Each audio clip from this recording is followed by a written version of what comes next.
Tehran की रात में गूंजा धमाका, स्टूडियो की दीवारें हिली, लाइव बुलेटिन न्यूज के बीच गिरी मिसाइल, कैमरे के सामने चीखती एंकर और कुछ ही सेकंड में थम गया प्रसारण। क्या ये तीसरे विश्व युद्ध की आहट है? क्या पश्चिम एशिया में जंग अपने चरम पर है? दरअसल मिडिल ईस्ट की जंग दुनिया में चिंता का विषय बनी हुई है। इजराइल के ताबड़तोड़ हमले से ईरान की राजधानी तेहरान धुआं हो गई है। इजराइल लगातार ईरान पर कहर बरपा रहा है। इजराइल ने सोमवार की रात जब ईरान की राजधानी तेहरान चैन की नींद सो रही थी, तभी आसमान से आग बरसने लगी। आग जो सिर्फ इमारतों को नहीं जलाती बल्कि रणनीतियों को भी राख कर देती है। इजराइल का ईरान पर ताबड़तोड़ हमला। सोमवार को इजराइल की वायुसेना ने ईरान पर एक के बाद एक मिसाइलें दागी। इनमें से एक मिसाइल ने सीधा निशाना साधा ईरान के सरकारी न्यूज चैनल की बिल्डिंग पर।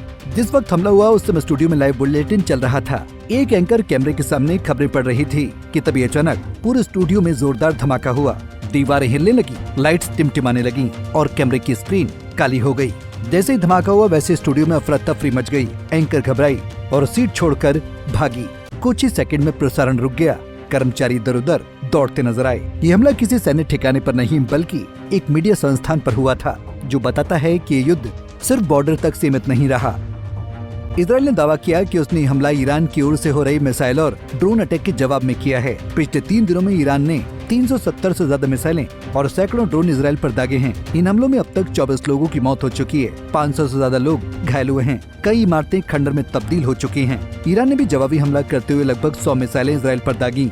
इन मिसाइलों में से एक अमेरिकी वाणिज्य दूतावास के पास गिरी। हालांकि अमेरिकी राजदूत माइक होकाबी ने कहा कि इस हमले में कोई अमेरिकी नागरिक घायल नहीं हुआ। फिर भी ये हमला इस बात का संकेत है कि ये जंग अब क्षेत्रीय स्तर से निकलकर वैश्विक मोड़ ले सकती है। तेहरान में हुए इस ताजा हमले के बाद ईरान की तरफ से एक कड़ा बयान आया है। सरकारी प्रवक्ता ने कहा कि यह हमला ईरानी संप्रभुता पर सीधा हमला है और इसका करारा जवाब दिया जाएगा। उन्होंने ये भी कहा कि अगर जरूरत पड़ी तो ईरान अपने सैन्य और परमाणु ठिकानों से भी आक्रामक कार्रवाई कर सकता है। तेहरान के इस स्टूडियो पर हमला सिर्फ एक इमारत पर गिरा मिसाइल नहीं था। ये संदेश था कि अब जंग सिर्फ सीमा रेखाओं में नहीं लड़ी जाएगी बल्कि माइक्रोफोन और कैमरे भी इसकी चपेट में आएंगे। ये हमला सिर्फ एक इमारत पर नहीं बल्कि सूचना पर भी था। एक कोशिश की जनता को सच्चाई से दूर रखा जा सके। इस बीच संयुक्त राष्ट्र ने दोनों देशों से संयम बरतने की अपील की है, लेकिन जमीनी हालात कुछ और ही तस्वीर पेश कर रहे हैं। हर बीतता मिनट किसी नए हमले की आहट ला रहा है। लोगों में डर का माहौल है। तेहरान और तेल अवीव दोनों ही शहरों में बंकरों की ओर भागते लोग, सायरनों की आवाज और मलबे में तब्दील इमारतें, सब कुछ ये बता रहा है कि ये लड़ाई अभी खत्म नहीं हुई। इजराइल और ईरान की लड़ाई अब एक निर्णायक मोड़ पर है, जिसमें सिर्फ मिसाइलें नहीं बल्कि माइंड गेम्स भी चल रहे हैं। हर हमला किसी रणनीति का हिस्सा है और हर जवाबी हमला किसी बड़ी तैयारी की शुरुआत।